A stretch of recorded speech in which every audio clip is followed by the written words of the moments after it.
राजा और एक कन्या की कहानी। एक बार की बात है, एक राजा शिकार करने के लिए वन में गए। एक हिरण को देखकर उन्होंने अपने घोड़े को उसके पीछे दौड़ाया। हिरण की पीछा करते हुए उनके बाकी के साथी उनसे पीछे ही रह गए। राजा दूर एक ऐसे जंगल में पहुंच गया जहां मीलों तक पानी नहीं था। राजा को प्यास ने बहुत ही ज्यादा व्याकुल कर दिया था। जब राजा और कुछ आगे बढ़े तो उन्हें एक किसान की झोपड़ी दिखाई दी। राजा दौड़कर झोपड़ी के पास गए, जहां पर उस झोपड़ी के पास 8-9 साल की कन्या खेल रही थी। राजा ने उस कन्या से कहा, बेटी शीघ्र ही एक गिलास जल लाओ, मुझको बहुत जोर से प्यास लगी है। उस कन्या ने राजा को आम मुसाफिर समझ कर एक खाट लाकर डाल दी और बैठने के लिए कहा तथा जल का एक गिलास लाकर राजा के हाथ में थमा दिया।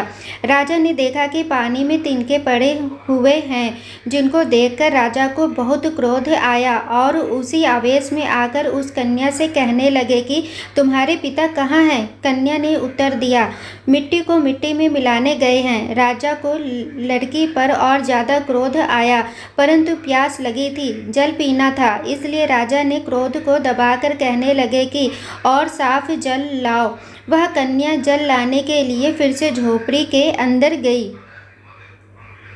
इतने में ही उस लड़की का पिता भी वहां आ गया। उसने तुरंत राजा को पहचान लिया और उसने प्रणाम किया राजा को और कहने लगा कि हुजूर, आप एक गरीब की झोपड़ी में कैसे पधारे?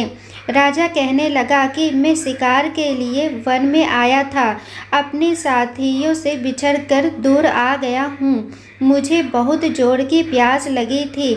यहाँ तुम्हारी कन्या से मैंने जल मांगा, तब तुम्हारी कन्या जल में तिनके डालकर ले आई। जब मैंने तुम्हारे बारे में पूछा तो उसने कहा कि मिट्टी को मिट्टी में मिलाने गए हैं।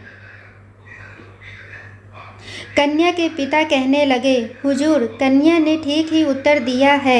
एक सज्जन के बच्चे की मौत हो गई थी, हम उसके शरीर को मिट्टी में दबाने गए थे। इतने में वो कन्या भी जल का गिलास लेकर आ गई। किसान ने पूछा, बेटी, तुमने राजा को अच्छा जल क्यों नहीं दिया? कन्या ने उत्तर दिया, पिताजी, राजा धूप की तेजी में भागते हुए आए थे, सारे शरीर से पसीना छूट रहा था। यदि आते ही जल पिला दिया जाता तो वो जल गर्म और ठंडे की वजह से राजा को नुकसान हो सकता था। मैं इनके लिए मना तो नहीं कर सकी, परंतु जल में तिनके डाल लाई ताकि राजा कुछ समय तक जल न पी सके।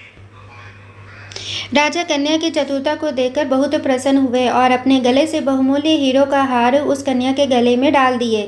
उनको हमेशा हमेशा के लिए दरिद्रता के दुखों से छुड़ा दिए।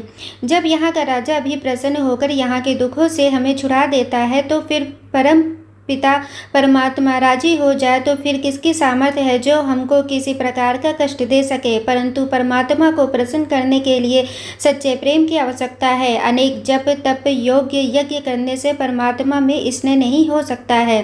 जिसने अपने मन और इंद्रियों को अपने वश में नहीं किया है, उसका किया हुआ जप योग्य इत्यादि उस हाथी के स्नान के समान है जो नदी में नहाने के बाद धूल को अपने सब अंगों पर डाल लेता है।